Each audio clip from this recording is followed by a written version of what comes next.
한 절씩 교독하여 읽고 마지막은 함께 읽도록 하겠습니다. 구약 740페이지쯤에 있습니다. 구약 740페이지쯤에 있습니다. 느헤미야 9장 23절부터 38절까지의 말씀입니다.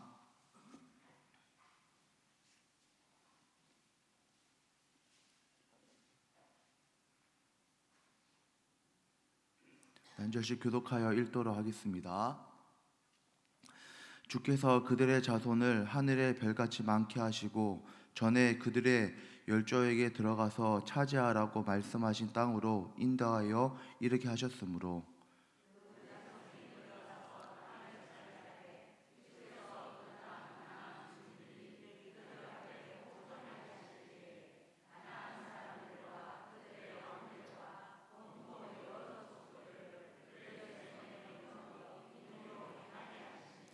그들이 견고한 성읍들과 기름진 땅을 점령하고 모든 아름다운 물건이 가득한 집과 파누물과 포도원과 감람원과 허다한 과목을 차지하여 배불리 먹어 살찌고 주의 큰 복을 즐겼사오나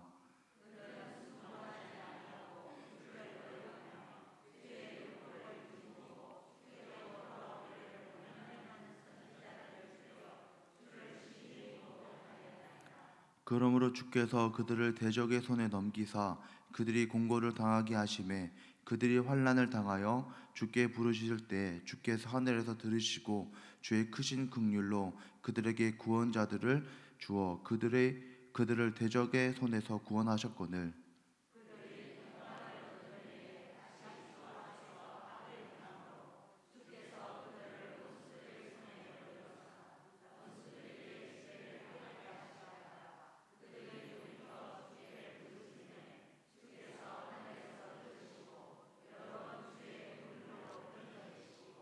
다시 주의 율법을 복종하게 하시려고 그들에게 경계하셨으나 그들이 교만하여 사람이 준행하면 그 가운데서 삶을 얻는 주의 계명을 듣지 아니하여 주의 계율을 범하여 고집하는 어깨를 내밀며 굳은 목을 굳게 하여 듣지 아니하였나이다.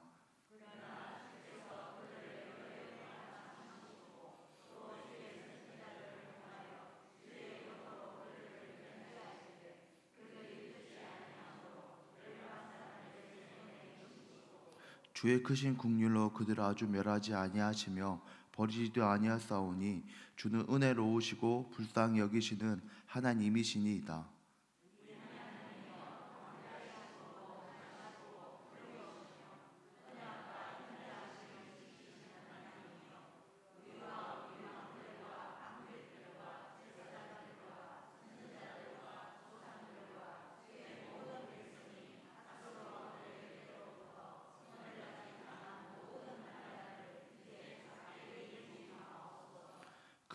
그러나 우리가 당한 모든 일에 주는 공의로우시니 우리는 악을 행하였사오나 주께서는 진실하게 행하셨음이니이다.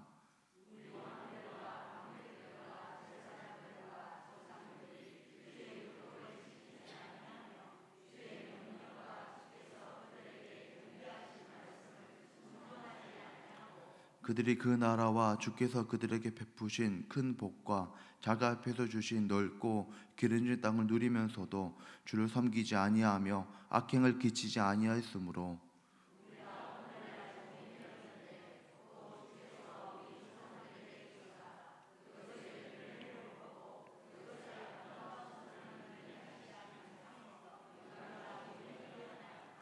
우리의 죄로 말미암아 주께서 우리 위에 세우신 이방 왕들이 이 땅에 많은 소산을 얻고 그들의 우리의 몸과 가축을 임의로 가나라오니 우리의 곤란이 심하오며 우리가 이 모든 일로 말미암아 이제야 견고한 언약을 세워 기록하고 우리의 방백들과 레위 사람들과 제사장들이 다 임봉하니이다 하였느니라. 아멘. 네, 기도하겠습니다. 하나님 아버지 참으로 감사합니다. 복된 수요일 하나님의 말씀을 듣기 위해 나와왔습니다. 이스라엘 백성들이 다시 한번 영적인 부흥과 신앙의 도약을 경험했던 것처럼 우리 또한 이 말씀을 통하여서 우리의 신앙과 삶이 다시 한번 하나님 앞에 겸비하게 되는 놀라운 역사 있게 하여 주십시오. 감사합니다. 예수님의 이름으로 기도합니다. 아멘. 성도님 안녕하십니까? 제가 앞에 좀 실수를 해서 죄송합니다. 오늘 말씀은 이스라엘 백성들을 통해서 이스라엘 백성들이 자신들의 고통과 괴로움의 이유가 하나님을 떠난 것에서 시작되었다는 것을 알게 되는 내용이 바로 8장의 내용입니다.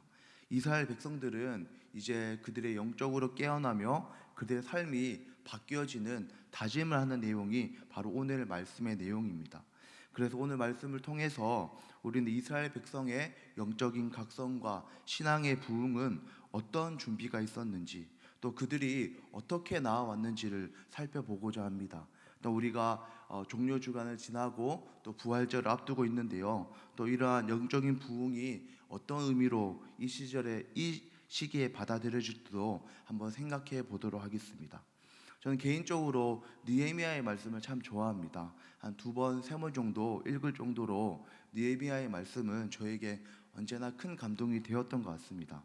무너진 성벽을 회복하고 또 그들이 회복에 대해서 8장과 9절에서 어떤 이런 회복의 순서들이 아주 체계적으로 또 순서적으로 잘 나타나고 있기 때문에 그런 것 같습니다. 우리는 오늘 말씀을 통해서 우리의 신앙의 회복, 막연하게만 느껴지는 신앙의 회복을 어떤 것부터 어떤 스텝을 먼저 시작해야 될지, 또 그 신앙의 회복이 결국 우리에게 어떤 결과를 줄지 오늘 말씀을 통해 생각해 보고자 합니다. 그래서 오늘 말씀을 통해서 하나님의 말씀의 지침을 받고 하나님의 말씀의 지도를 받아서 이스라엘 백성과 같은 신앙적인 또 영적인 도약을 경험하는 모든 성도님들 되시기를 소망합니다. 첫 번째는 성벽 재건의 의미입니다. 하나님의 백성으로서의 모습을 회복하는 것입니다. 이스라엘의 이런 회복과 부흥의 역사는 단시간에 일어났다고 말할 수 없습니다. 이스라엘 백성들은 내적으로 또 외적으로 무너졌던 것들을 스스로 겸비하며 나아가고 있습니다. 느헤미야 또한 이스라엘 백성들을 보았을 때 그들에게 약점이 무엇인지, 그들에게 필요한 것이 무엇인지 보았습니다. 그들에게 필요한 것은 바로 성벽이었던 것을 느헤미야는 알아챘던 것 같습니다.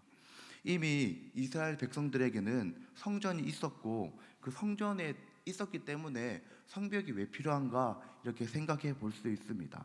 하지만 이스라엘 백성들은 하나님을 예배하고 하나님을 섬겼지만 그들은 물리적으로 실제적으로 이스라엘 백성들과 이방인들을 나누어주고 구분해주던 성벽이 그들에게 없었습니다.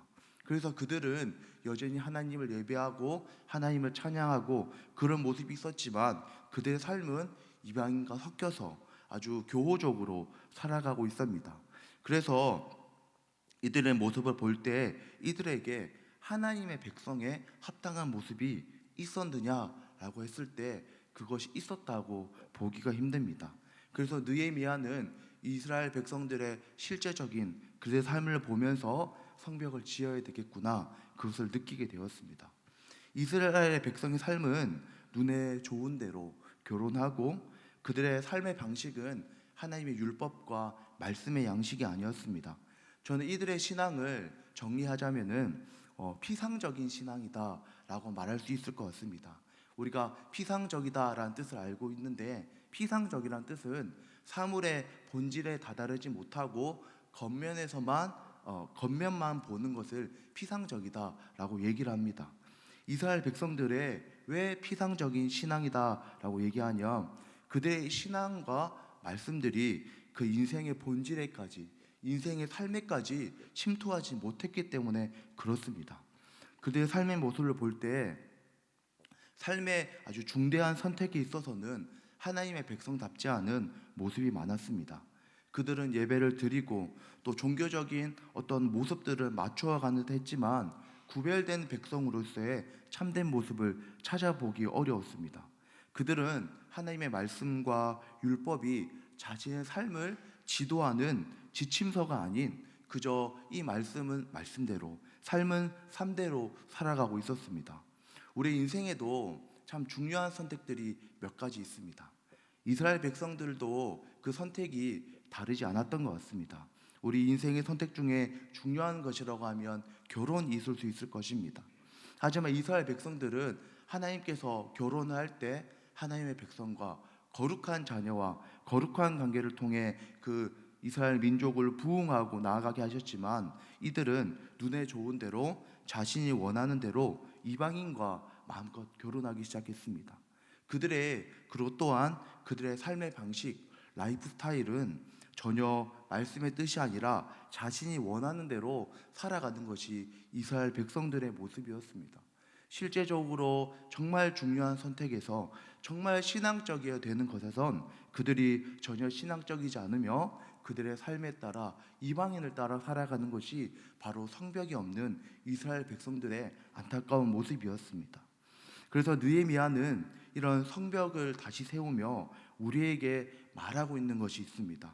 우리에게 지혜와 깨달음을 줍니다. 그것은 우리의 신앙은 절대로 그냥 물에 물 탄 듯, 술에 술 탄 듯 무야부야하는 모습으로 바르게 세워지지 않는다는 것입니다.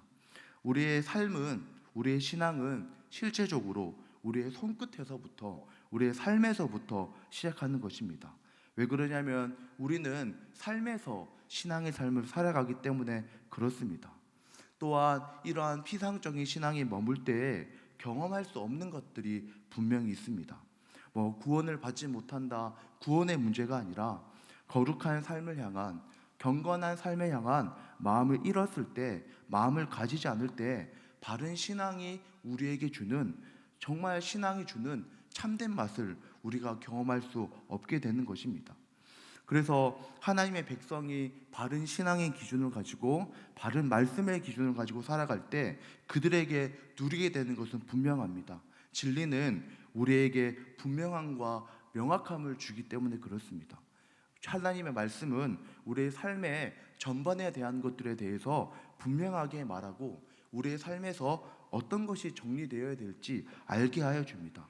또한 그런 정리됨에서 오는 것은 바로 우리 마음에 하나님이 주시는 자유와 기쁨이 있게 되는 것입니다. 그래서 이스라엘 백성들은 지금 바른 진리, 바른 말씀을 따르며 얻게 되는 신앙의 참된 기쁨과 자유를 경험하지 못하고 있는 것입니다. 성경에서는 말할 때 그래서 진리는, 하나님의 말씀은 우리를 자유롭게 하고 기쁘게 한다라고 말합니다. 우리도 우리의 삶에서 말씀과 나의 삶을 일치시키기 위한 열심이 필요합니다.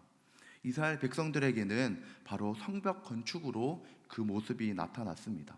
성벽 건축으로 나타났는데 그들은 그거에 대한 마음은 바로 거룩한 삶에 대한 열망이었고, 자신들의 피상적인 신앙을, 다시 말해 실제가 존재하지 않는, 중심에 다다지 못하는 신앙이 정말 실존하는 신앙, 내 손에 있고 내 몸의 신앙으로 바꿔가고 있는 것이 바로 이스라엘이 성벽을 건축하고 있는 것입니다.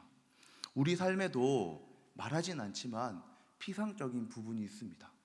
피상적이고 정말 중요한 선택이지만 그것에 대해서는 정말 하나님의 뜻과는 멀리 떨어져 있는 경우가 많이 있습니다. 젊은이들 같은 경우에는 직장일 수 있겠고, 또 결혼일 수 있겠고, 돈의 문제일 수도 있겠다. 그리고 자신에 대한 문제일 수도 있겠다라고 생각합니다. 하지만 우리가 그 부분을 바로 세워가기를 그만둬서는 안 됩니다. 하나님, 이것만은 저가 마음대로 핸들링 하겠습니다. 하나님, 이것만은 제 마음대로 하고 싶습니다. 절대 그런 신앙으로는 앞서 말씀드렸던 진리에서 오는 명확함과 삶의 전반에 대한 정리와 거기에서 오는 자유와 기쁨을 우리가 맛볼 수 없는 것입니다. 하나님께서는 우리에게 계속하여서 말씀하십니다. 또한 우리 안에 그것을 발견하는 것이 저는 결코 어렵다고 생각하지 않습니다. 하나님께서 말씀을 통해서, 또 양심을 통해서 우리가 어떤 부분이 피상적이고 또한 무너진 성벽과 같은지 깨닫게 하시기 때문입니다. 이스라엘 백성이 지금 이러한 신앙과 영적인 각성을 위해 첫 번째 했던 것은 바로 자신의 무너졌던 것들을 돌아보고 그것을 세워가고 있는 구별된 삶이었답니다. 이것을 통해서 우리는 우리 안에 피상적인 것이 무엇인지 다시 한번 겸비하고 생각해 볼 때 하나님께서 우리에게 놀라운 신앙의 부흥을 경험하게 하실 줄 믿습니다. 두 번째로 이스라엘 백성은 말씀을 통해 자신을 깨닫고 하나님 앞에 진실하게 나아갔습니다. 첫 번째 것은 자신 앞에 있는 외적인 것들이었다면 이번에는 말씀 앞에 진실한 마음이다라고 할 수 있습니다. 9장에서는 이스라엘 백성들이 자신들을 표현할 때 쓰는 단어가 있습니다. 바로 목이 곧은 백성이라고 얘기합니다. 목이 곧고 교만하다, 이렇게 자신들을 표현합니다. 그래서 10절에서는 교만하게 행했고 목을 곧게 해서 말씀을 받지 않았다라고 얘기합니다. 17절에서는 하나님께서 우리에게 하신 역사를 잊어버렸고 순종하지 않았다라고 얘기합니다. 26절에서는 하나님의 말씀을 듣지 아니하고 율법을 기억나게 하고 다시 하나님의 말씀 앞으로 인도하는 선지자를 죽였다라고 선언합니다. 이스라엘 백성의 목에 곧은 모습은 말씀은 이렇게 정리합니다. 그들에 대해서 삶을 얻는 주의 계명을 듣지 않았다.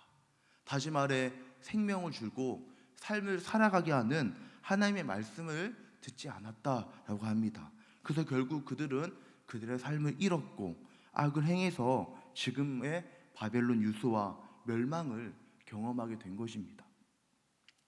9장의 이스라엘 백성들의 9장에서 이스라엘 백성들이 굉장히 진실하게 솔직하게 고백을 합니다. 사실 정말 쉬운 일이 아닌 일이죠. 그런데 이 일에 마중물과 같이 쓰여졌던 일이 있는데 바로 8장의 수문 앞 광장의 집회입니다. 그들은 거기서 들었던 것이 있는데 바로 하나님의 율법을 듣는 일입니다. 모세에게 주신 율법을 이스라엘 백성이 다시 듣게 되었습니다. 그래서 이스라엘 백성은 말씀을 통해서 크게 근심하고 또 괴로워했다, 슬퍼했다라고 얘기합니다. 우리가 말씀의 역사가 우리에게 일어날 때 처음 일어나는 역사가 바로 괴로움과 슬픔인 것입니다. 학사 에스라는 율법을 들려줬는데요. 우리가 율법에 대해서 생각할 때 율법은 바로 하나님의 백성에 대한 전반의 가르침입니다. 율법은 하나님의 백성으로 하여금 어떻게 살아가야 될지, 하나님의 백성에게 합당한 모습이 무엇인지 그것에 대한 전반의 가르침입니다. 그들은 율법의 말씀을 들으면서 깨닫게 된 것입니다. 아, 우리가 왜 이렇게 괴롭지? 우리가 왜 이렇게 힘들지? 우리의 인생이 왜 이렇게 고달팠지? 그것을 바로 말씀을 통해 율법의 말씀을 듣자 그 고난과 고통의 시작점을 발견하게 된 것입니다. 바로 그것이 오늘 읽었던 말씀과 같이 자신들의 목에 뻣뻣함, 자신들과 조상들의 교만한 마음이었다는 것을 알게 되었습니다. 그들은 하나님의 말씀을 듣지 않았습니다. 그들은 하나님의 말씀을 마음에 두지 않았습니다. 죄악된 인간의 본성은 그 마음에 하나님을 두고자 하지 않습니다. 하나님이 아닌 자신의 욕망과 자신의 뜻을 주인으로 삼고자 하는 것입니다. 그래서 욕망에 따라 살아가던 그들이 율법의 말씀을 들으며 자신들이 얼마나 목이 곧았는지, 얼마나 죄인이었는지 말씀을 통해 깨닫게 된 것입니다. 이스라엘 백성은 이 고통을 바르게 이해하기 시작했습니다. 그들은 근심하고 슬퍼했습니다. 자신들의 삶에 대한 분명하고 바른 이해가 생겨나기 시작했습니다. 이스라엘의 고통은 하나님께서 그들에게 주신 게 당연한 것이 아니었습니다. 저희가 저번 주에 중등부에서 말씀으로 나누었지만 이스라엘 포로기에 태어난 2세대, 3세대 아이들이 있습니다. 한 70년 정도를 포로 생활을 했는 걸로 알고 있는데요. 그들은 태어날 때부터 바벨론의 종이었습니다. 그들은 자신뿐만 아니라 다른 이스라엘 사람들을 보면서 저 사람도 나랑 처지가 똑같네. 저 사람도 힘들게 종처럼 살아가는구나. 또 그리고 그 고통당하는 것, 그 바벨론 아래에서, 죄 아래에서 고통스럽게 살아가는 것이 이 세상과 삶의 순리라고 받아들이며 살아가고 있었습니다.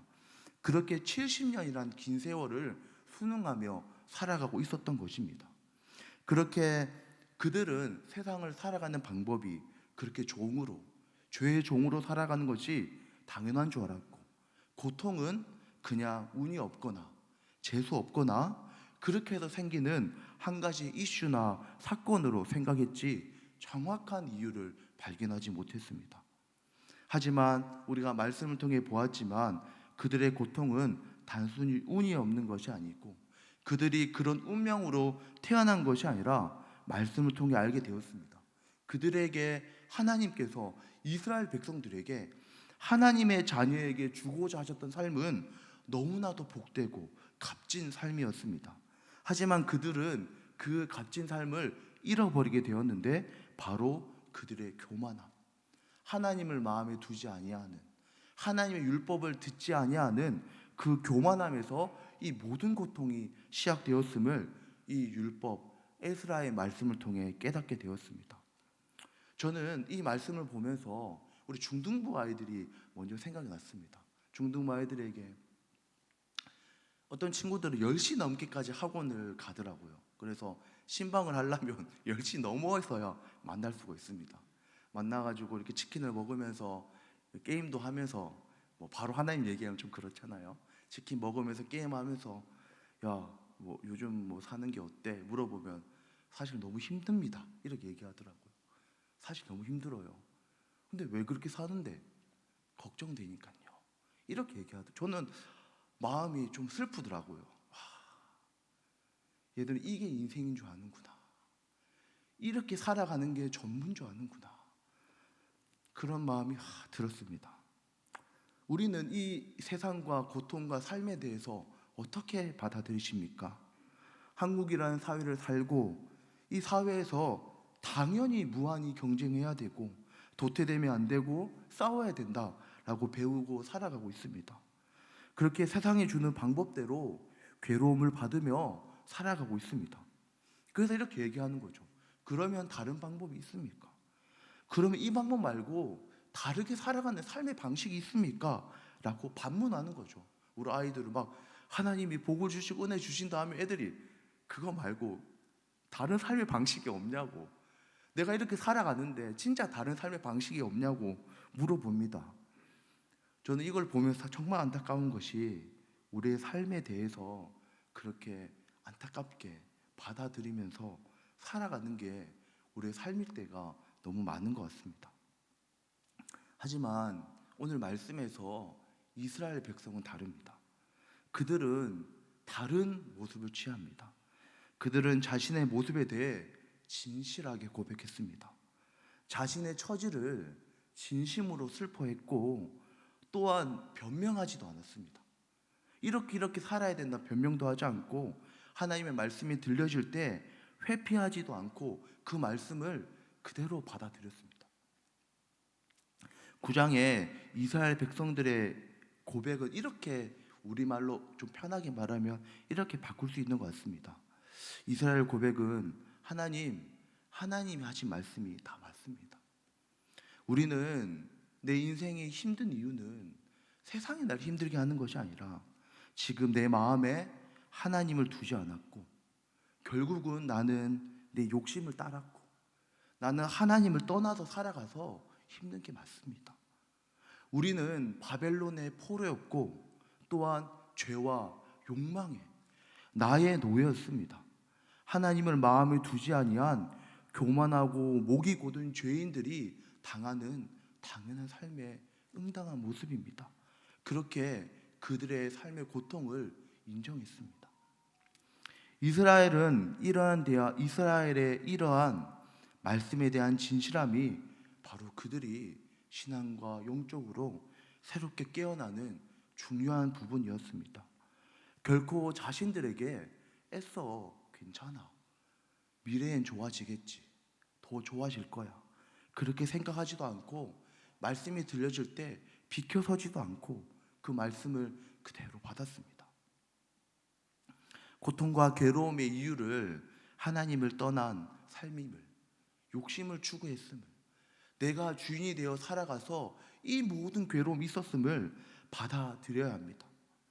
교만함과 죄 속에 살아가면 지금과 같은 괴로움이 계속될 것을 깨달았습니다. 이스라엘 백성은. 그래서 그들은 근심하고 괴로워했던 것입니다. 저는 이것이 바로 이스라엘 백성의 진실한 신앙이라고 생각합니다.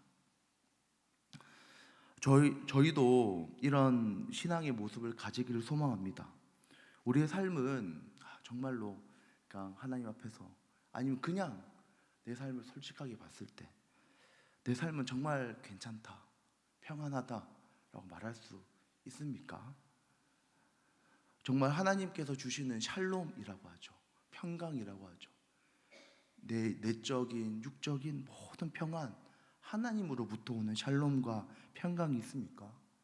정말 괜찮지 않다면, 힘들다면, 정말 괴롭다면 상처에 상처를 덧대는 삶 같은 삶을 사는 것이 아니라 또 애써 괜찮은 척하면서 이 땅을 질질 끌려 살아가는 것이 아니라 하나님의 말씀 앞에서 나아가는 것입니다. 하나님, 우리의 괴로움을 도와주십시오. 말씀을 통해 깨닫게 해주십시오. 나아가는 것입니다. 우리는 이스라엘 백성들은 가슴을 치고 자신의 삶에 대해 근심했습니다. 우리는 우리의 삶에 대해 솔직해질 필요가 있습니다.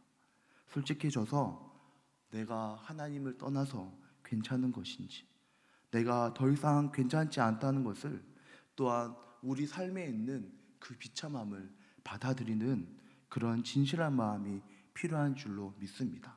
그렇게 받아들일 때 하나님께서는 우리에게 진짜 어떤 것을 보여주실지, 어떤 것이 필요한지 깨닫게 하실 줄로 믿습니다.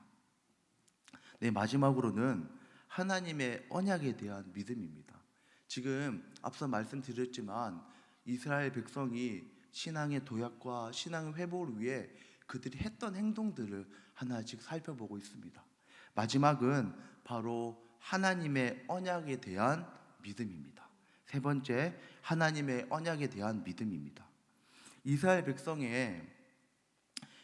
백성들, 하나님은 하나님의 선하신 성품이 31절에 잘 나타나는데 우리 함께 같이 읽도록 하겠습니다.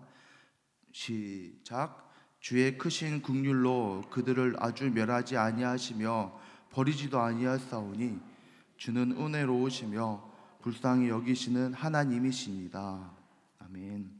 하나님께서는 이스라엘의 죄에 대해서 분명하게 심판하셨습니다. 우리는 이런 심판에 대해서 어쩔 때는 되게 불편한 마음을 가지기도 합니다. 근데 우리가 생각해 봤을 때 하나님께서 잘못에 대해서 심판하지 않고 넘어가시면 한 번은 정말 좋을지 모릅니다. 그런데 나중에 그 하나님을 우리가 정말 신뢰하고 따르고 믿을 수 있을까요? 그렇지 않습니다. 하나님의 심판과 공의로움은 우리가 하나님을 더 신뢰하고 믿을 수 있는 중요한 아주 힘 있는 근거 중에 하나입니다. 그래서 그들은 그 잘못에 대해 징계받았습니다. 저도 저의 잘못에 대해서 꾸지람을 받기도 하고, 우리도 우리의 죄악된 모습들이 있다면 하나님께 교훈을 받고 징계를 받아야 합니다. 그런데 아주 특별한 것은 하나님은 징계하시지만 이스라엘을 버리진 않는다는 것입니다. 버리지 않으시며 그들에게 기회를 주십니다. 그래서 우리가 희망이 있는 것은 하나님은 우리를 끝까지 포기하시지 않으신다는 그것입니다. 이스라엘의 신앙의 회복과 이 도약의 가장 마지막 부분은 하나님의 선하신 성품에 대한 믿음입니다. 하나님이 어떤 분인지 그가 아는 것입니다. 그들은 앞에서 말씀드렸지만 8장에 나왔던 에스라의 선포된 말씀을 통해 눈물을 흘리면서 자신들의 삶을 깊이 깨달았습니다. 그리고 하지만 그들은 언약의 힘듦과 어려움이 있었지만 그들은 하나님의 언약에 대한 믿음을 가지고 있었습니다. 우리 32절이 나오는데 제가 한번 읽어드리겠습니다.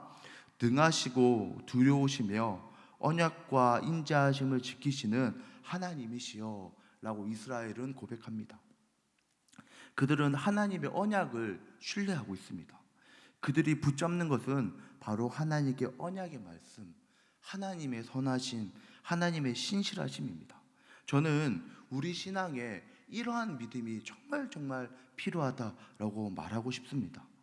하지만 우리는 믿음에 대해서 조금 모호하게 생각되는 경우가 있고 믿음을 막연한 어떠한 바램 정도로 생각할 때가 있는데, 하나님 앞에서 진짜 믿음이란 하나님 앞에서 나의 모습을 보는 것이 아니라 하나님의 약속, 하나님의 말씀을 믿는 것, 그것을 따르는 것이 믿음입니다.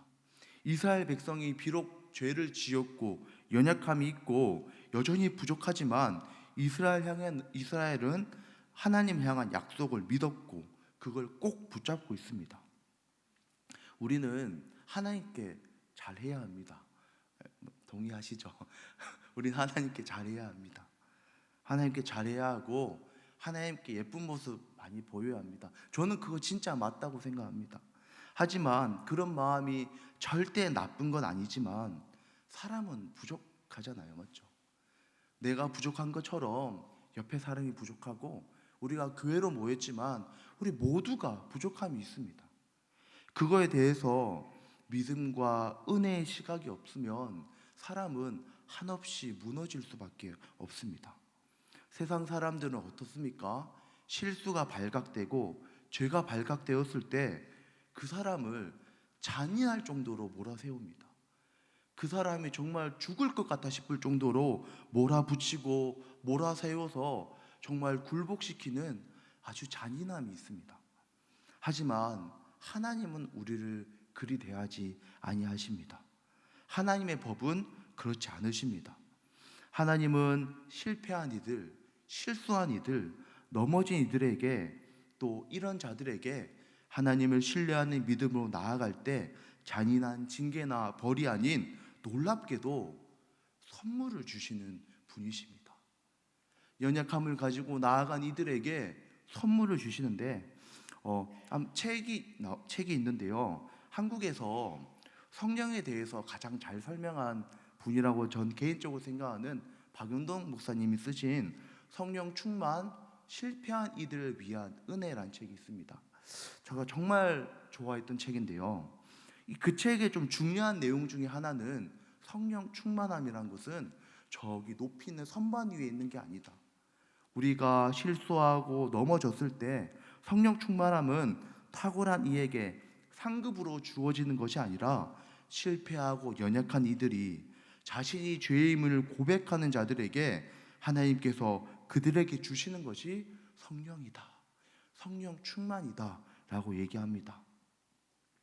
저는 이 말씀을 들으면서 이뿐만 아니라 이번 주는 우리가 고난주간을 묵상하는 또 종려주일과 특별 새벽 기도로 보내고 있습니다. 하나님의 고난의 위에 또한 우리가 생각해 볼 필요가 있습니다. 연약한 우리, 죄인된 우리를 위해서 구원하시고 우리를 회복시키고 아들로서의 권위와 모든 것들을 회복시키신 것이 바로 십자가의 일입니다. 바로 이렇게 예수님과 하나님은 언제나 우리에게 두 번째 기회, 또 다른 기회, 계속해서 두 번째의 기회를 주십니다. 우리의 부정적인 생각과 안 좋은 말들은 이제 끝이다. 대적들이 나를 무너뜨릴 것이다. 또 이스라엘들이 성벽을 건설할 때 그 산발락과 도비아는 그들을 비웃고 모욕했습니다. 여우가 올라가도 무너진다. 이게 뭘 의미하는 걸까요? 아주 냉소적인 것입니다. 너 하는 거 아무런 이익이 없다. 너가 하나님을 의지하고 신앙으로 나아가고 그 괴로움을 하나님 회복할 수 있다. 그거 정말 아무것도 아니다. 그렇게 냉소적인 반응을 보이는 것입니다. 하지만 그런 냉소적인 비웃음에도 이스라엘 백성은 결국 8장과 같이 9장과 같이 놀라운 신앙의 부흥과 영적인 도약을 경험하고 있습니다. 저 또한 참 연약함이 많아서 제 마음에 늘 새기는 한 단어가 있습니다. 조금 웃기긴 한데 전 이렇게 늘 좀 마음에 새기는데요. 불굴의 믿음이라고 합니다. 불굴의 믿음. 불굴의 믿음. 너무 좋지 않습니까? 불굴의 믿음. 힘듦이 있고 나를 넘어뜨린 것들이 있어도 불굴의 믿음을 가지자. 하나님을 향한. 불굴의 사전적 의미는 온갖 어려움에도 굽히지 아니함이라는 뜻입니다. 너무 뜻이 좋죠. 그럼에도 불구하고, 이건 그 불구가 아니겠죠. 하나님께 불굴의 믿음을 가지는 게 필요합니다. 계속된 정죄와 스스로의 부족함은 우리를 정말 집어삼키고 넘어지게 할 때도 있습니다. 또 세상의 힘듦은 이렇게 살아가는 게 당연한 줄 알게 만듭니다. 하지만 하나님의 언약을 신뢰하며 예수님의 십자가를 바라볼 때 우리 안에 따라해 볼까요? 불굴의 믿음, 불굴의 믿음이 생겨나는 것입니다. 그 믿음이 오늘도 신앙으로 다시 한번 묻어진 것을 세워가는 신앙의 삶으로 인도하게 될 줄로 믿습니다. 말씀을 마무리하도록 하겠습니다. 이스라엘의 영적인 회복은 아주 체계적이고 아주 다양한 모습을 보여주고 있습니다. 피상적인 신앙에서 그들은 벗어나서 실제적인 신앙으로 들어가고자 하는 몸부림이 있었습니다.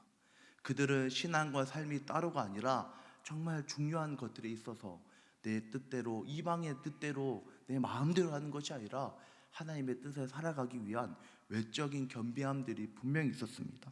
두 번째로 그들은 자신들의 삶의 모습을 보고 마음을 보고 이 괴로움들이 그냥 이 땅에 당연한 것이 아니라 말씀을 들어서 우리는 괴롭습니다.